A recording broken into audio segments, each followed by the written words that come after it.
चालू होते. पण आता चर्चा चालू आहे. पण आता माणूस गेला याचं दुःख आम्हाला खूप मोठं आहे. म्हणजे काल मी ते करून सगळं जरी आलो तरी मला करमतच नव्हतं.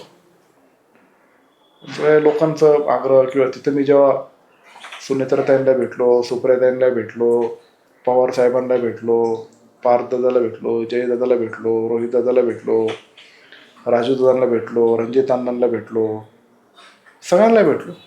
त्यांच्यावर चर्चा, त्यांच्या तिथे बसून राहायचं. पण तिथे फक्त दादा नव्हतं, एवढं होतं. पण तिथे चर्चा करून नाही म्हटलं आता पुढं जायचं. साहेब पण मला, मी सावळ्याला साहेबांचे दोन रोहित आर पाटील होते, शेजारी जयंत पाटील चिरंजीव होते, नंतर मी बसलो होतो. त्याच्या आधी मी साहेबांपाशीच होतो. काही नाही, साहेब म्हणले पुढं जायचं, आपलं पुढं जायचं. साहेब असं एवढंच बोलले ते मला. आपण मग अशी उदाहरणं दिली ती पंतप्रधान पदाबद्दल दिली, तर मृत्यू झाला समजा राजीव गांधी इंदिरा गांधीचा असेल, नाही मी असं, हे उपमुख्यमंत्री पद होतं, थोडं लेट सुद्धा घेता आलं असतं. इतकी घाई का नक्की? आता घाई का, कशाबद्दल लगेच केलं किंवा अजून काही काही केलं ते सांगणं आत्ता लगेच सांगणं. तुम्हाला काय वाटतं ते सांगा, घाई योग्य की अयोग्य? मला काय वाटतं त्याच्यापेक्षा सृष्टीचे खूप पुढचा विचार करतात. त्या विचारानं त्या लेवलला मी नाही. परत पुन्हा आता अधिवेशन पण आहे 23 तारखेपासून. सगळ्या गोष्टी त्यातून प्रोसिजर्स आणि हे सगळे फॉलो करायच्या, तेच पुढं जायचं आहे. बजेटचं अधिवेशन आहे. आता बजेट अजितदादा स्वतः अर्थमंत्री होते. आता अर्थ खातं कोणाकडे जातं हे मला माहीत नाही, पण त्यातून सगळ्या गोष्टी असतील. आता ते काय असतील काय, मला काय वाटतं, मला काहीच वाटत नाही. माझ्यासमोर अंधार आहे, माझ्यासमोर माझा अंधार आहे. तर काय, माझ्यासमोर फक्त आता ही जिल्हा परिषद निवडणूक आणि पंचायत समिती निवडणूक आहे. पुढचं काय मी पहिला विचारही नाही, काय नाही, काय नाही. खरंच अंधार आहे, कारण माझी शक्ती संपलेली. पुढं काय करायचं हा माझ्यासमोर मोठा प्रश्न आहे. पण आता ही निवडणूक आहे, निवडणुकीला आपल्याला ताकदीने पुढं जायचंय, सगळ्यांना धीराने पुढे घ्यायचंय. मी जर खचलो तर बाकीचे कसे काय करतात. म्हणून पुढची एक निवडणूक होसपर्यंत काय मला बाकीच्या वरच्या राजकीय बोलायचं नाही, पण आम्हाला सीट निवडून आणायचे. दादाने जे कामं केले त्याच्यामुळं लोक आम्हाला चांगल्या प्रकारचं मतदान करणारच. तुम्ही मग अशी भाषणात सांगितलं की अजितदादांचा तुम्हाला फोन आला होता, म्हणजे 27 तारखेला काय घडलं होतं? नाही संदीप भाऊ, तुम्ही आपण सगळे वरती माई लांडे आणि अश्विनी केदार यांच्या प्रचाराला वरती होतोच. तिथं माहिती आहे आपलं फोनला रेंज नसते, फक्त ती जिओच्या फोनला रेंज असते. म्हणून माझ्या फोनला तर रेंज नव्हती. पण अजितदाचा फोन, आमचा ड्रायव्हर आहे बारकू, त्याच्या फोनवर आला होता. आणि मी तिथं कुठल्या गावात तुम्हाला आठवत नाही, बहुतेक खैरे का खाटकळ्यामध्ये असेल. तिथून वरती आला आणि ते म्हणले दादाचा फोन आला होता. म्हटलं काय म्हटलं, ते म्हणले पांडुरंग पवारची माघार झाली, एवढंच विचारलं. मग मी सांगितलं, त्यांनी सांगितलं की मी सांगितलं नाही म्हणून, माघार नाही झाली. ठीक आहे म्हटले. आणि म्हटलं अरे मला द्यायचा ना. त्याला नाही, तुम्ही खूप खाली होते म्हणून माझं तुम्ही वरती आल्यावर मी सांगू, एवढं झालं. नंतर मी घरी आल्यानंतर माझा रात्री 10-10:30 फोन झाला त्यांच्यावर, प्रचाराची सभा. तर ते म्हणले परवा येऊ का, म्हणजे 29 तारखेला. म्हणलं परवा म्हणजे लगेच येईल, आता फक्त उद्याच दिवस राहिला मला. तर आपण नंतरची तारीख घेऊ. त्यानं नाही मी खेडला येणार जरी येतो. तर मी नको म्हणालो.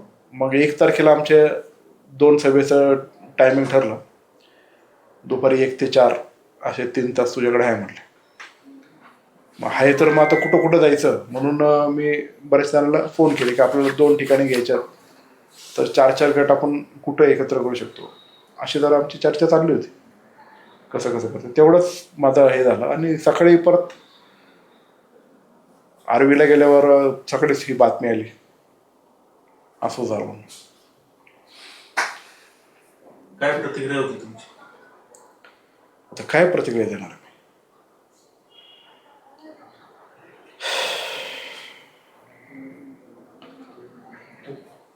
शेठ, अजून एक प्रश्न. पांडुरंग पवारांनी या अजितदादांच्या अपघाताच्या संदर्भात ज्या वेळेला प्रतिक्रिया दिली त्यावेळेला त्यांनी असं सांगितलं की काही दिवसांपूर्वीच अजितदादांचं आणि त्यांचं बोलणं झालं.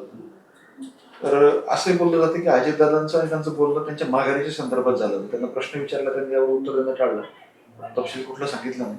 असं काय होतं का? दादांचा माझा पण फोन झाला आणि दादांनी त्यांना सांगितलं होतं की तुम्ही तालुक्याचे अध्यक्ष आहात, तुम्ही आजपर्यंत चांगलं काम केलंच आहे, पण पक्षाने अनेक वेळा संधी दिली, पण अजूनही पुढं काहीतरी करता येईल, तर तुम्ही काय असं हे करू नका, तुम्ही माघार घ्या. तर ठीक आहे, ते दादांना पण म्हटलं की मी घेतो मागं, मी माझ्या लोकांशी चर्चा करतो आणि घेतो, मी काय तुमचंच आहे असं एवढं त्यांचं बोलणं झालं होतं. त्याच्यानंतर माझं त्यांचे पी आहेत डिकले म्हणून अजितदादांचे, ते डिकले साहेबांच्या फोनवरून परत दादांशी बोलणं झालं. त्याचा मेसेज पण आहे माझ्याकडं, तुम्हाला दाखवतो. आणि त्यांनी मला अजितदादांनी सांगितलं की आमचं असं बोलणं झालं. म्हणजे ठीक आहे, आता मग बहुतेक होऊन जाईल असं इथे. तीच दादांची आणि पांडुरंग पवार साहेबांची चर्चा झाली होती. मग त्यांनी माघार घेतली नाही तर अजितदादांची जी शेवटची इच्छा होती माघार घ्यावं असंच म्हणता येईल आपल्याला, शेवटची इच्छा त्यांच्याशी जे बोलणं झालं हो, ती सगळ्यांचीच इच्छा होती, माझी पण इच्छा होती. वळसे पाटील साहेबांच्या बंगल्यावर पण आमची मिटिंग झाली माघारीच्या दिवशी सकाळी 10 वाजता. त्यामध्ये संभाजीत चव्हाण होते, शिवाजीत चव्हाण होते, मी होतो, पांडुरंग पवार साहेब होते, दिलीप वळसे पाटील साहेब होते, आणि ते आंबेगावचे तुमचे बहुतेक ते येवले महाराज पण होते. म्हणजे ते आमच्या मीटिंगमध्ये नव्हते, पण असे जरा लांब बसले होते. तेव्हा पण साहेबांनी सांगितले की तुम्ही ज्येष्ठ आहात, तुम्ही मार्ग काढला पाहिजे, नवीन पोरं करतात ते जरा थोडंसं थांबलं पाहिजे. त्याने त्यांची भूमिका मांडली, आमची तिथं चर्चा झाली बरेचसे काय काय ते. पण वळसे पाटील साहेबांची पण तब्येत बरी नव्हती, म्हणलं मी 3-4 दिवस बाहेर नाही, मी कुठं बाहेर पडत नाही, खास तुम्ही याचंच म्हणून मी बाहेर आलो. आणि मग ते नंतर आतमध्ये गेले. ठीक आहे म्हटलं ते. पण त्यांच्याशी पण मी नंतर इंडिव्हिज्युअली बोललो, तर ते म्हणलं मी काही लोकांशी चर्चा करतो, मी करतो. म्हटलं तर लोकांमध्ये गेलं तर लोक नाहीच म्हणणार, तर तुम्ही तर नाही, प्रमुख काही 4-5 जणांशी त्यांच्यावर चर्चा करतो असं एवढं सांगून ते गेले. पण त्यांनी काही माघारी घेतलेलं आहे. अजितदादांचा शब्द पाळला नाही त्यांनी. आता त्याच्यावर मी भाष्य करणं योग्य राहणार नाही, पण राष्ट्रवादी काँग्रेस पक्षचे सर्व कार्यकर्ते असतील, सर्व नेते मंडळी असतील आणि लोकांच्याकडं माझी हीच विनंती राहणार आहे की राष्ट्रवादी काँग्रेस पक्षाचे जे अधिकृत उमेदवार आहेत, कल्पना वैभव काळे, पंचायत समितीचे उमेदवार संभाजीत चव्हाण, आणि इकडचे पंचायत समितीचे उमेदवार प्रगती सुदर्शन बडे, त्यांच्या पाठीमागे भरभरून ताकद लावा, तरच खरं ही अजितदादांच्या उमेदवाराला आदरांजली ठरेल. आणि पांडुरंग पवार साहेबांनी त्यांनी स्वतःहून तालुका अध्यक्षपदाचा राजीनामा सुद्धा दिलेला आहे. आम्हाला काय पक्ष संघटना थांबवता येणार नाही. आम्ही विकास बळीराम दरेकर हे गुजरावाड्याची त्यांची पक्ष संघटनेच्या अध्यक्षपदी निवड केलेली आहे, आणि पक्ष हा पुढे चालतच राहील. विकास कामं प्रत्येक गावामध्ये केली ही अजितदादांच्या माध्यमातून झाली. तर प्रत्येक नागरिकांनी अजितदादांच्या उमेदवाराच्या पाठीमागे उभं राहावं, अशीच माझी सर्व नागरिकांना नम्रतेची ही विनंती राहणार आहे. निवडणुका झाल्यानंतर निकाल जो बी लावू त्याच्यानंतर पांडुरंग पवार जर परत तुमच्याकडे आले तर तुमची भूमिका काय? नाही ना, तर पक्षाची शिस्त जर मोडली असेल तर पक्षाने अशा शिस्तीच्या कारवाई केलेल्याच आहेत. माझ्या वैयक्तिक भूमिकेवर असं हे नाही. असं जर झालं तर आओ जाओ घर तुम्हारा असं पक्षात थोडी चालणार आहे, असं चालणार नाही. शेवटी पक्ष जर डॅमेज एखाद्या व्यक्तीमुळे होत असेल त्यांच्या कृतीमुळे, त्याच्यावर पक्ष निश्चित प्रकारे विचार करेल. पण आता त्यांचं काय करायचं हा निर्णय घेण्याचा अधिकार माझ्याकडे नसल्यामुळं जे काही श्रेष्ठी असेल, पक्ष संघटनेचे जिल्ह्याचे अध्यक्ष असतील, प्रदेशाध्यक्ष असतील, ते त्याच्या बाबतीत निर्णय घेतील काय करायचं काय नाही ते. पण निवडणूक झाली आणि परत येणं वगैरे असं चालणार नाही. अजितदादांच्या मृत्यूनंतर दुखवटा जाहीर करण्यात आला होता. मृत्यूच्या दुसऱ्या दिवशी कुसूर सावरगाव गटामध्ये आशाताई बुचके किंवा काय अन्य उमेदवारी कार्यक्रम आयोजित केला, तिथं उमेदवारांनी नाचगाणी केली. काय सांगत यावं?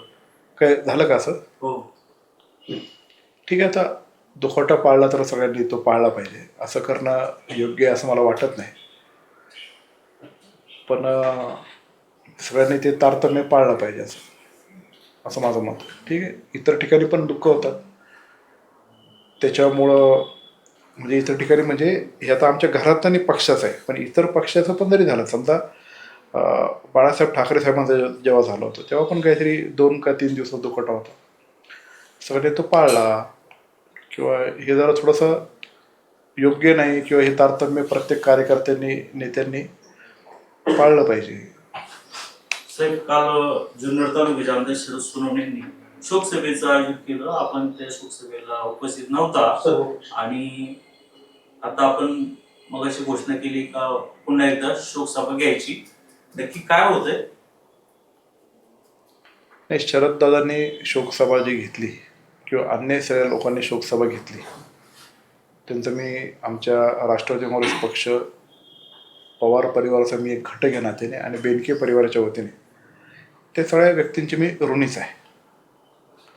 पण सर्व पक्ष शोकसभा जर घ्यायची होती तर सर्व पक्षाचे तालुका अध्यक्ष असतील, निदान त्यांच्यावर जर चर्चा आली असेल तर आपण अजून मोठी केली असती. किंवा मी 3 दिवस बारामतीला होतो, तिथे सावडण्याच्या कार्यक्रमात तिकडे होतो, तर आपण जरा तारीख बदलली असती, पण वेळ बदलली असती.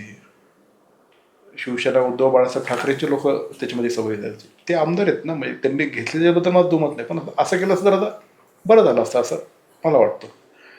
म्हणून आता त्याच्यामध्ये बरेचसे लोक नव्हते, ते सगळ्या लोकांचं मला मत आलं की आपण असं घेऊ. म्हणून मी राष्ट्रवादी काँग्रेस पक्षाचा आणि पवार कुटुंबाचा एक घटक या नात्याने आम्ही पण ती सर्व पक्षीय शोकसभा घेतोय, पण आम्ही सर्वांना विश्वासात घेणार आहे. आमचे सगळे तालुका अध्यक्ष, मगाशी मी सांगितल्याप्रमाणे प्रत्येक पक्षाचे तालुका अध्यक्षबरोबर कोऑर्डिनेशन करून त्या शोकसभेचं आयोजन करण्यासाठी आम्ही काम करणार. पिंपरी चिंचवड महापालिकेच्या निवडणुकीमध्ये महेश लांडगेंनी अतिशय खालच्या पातळीवर अजित पवारवर टीका केली, नंतर त्यांनी आता माफी मागितली आणि अजित सृष्टी उभारणार अशी घोषणा केली. काय वाटतं? अजितदादांचं योगदान जे आहे हे पिंपरी चिंचवडच्या प्रति खूप मोठं आहे. महेशदादा पण जे काही आज पण राजकारणामध्ये मोठे झाले हे अजितदादांमुळेच आहे. ठीक आहे, नंतर ते आमदार झाले, भारतीय जनता पार्टीमुळे अजून मोठे आले.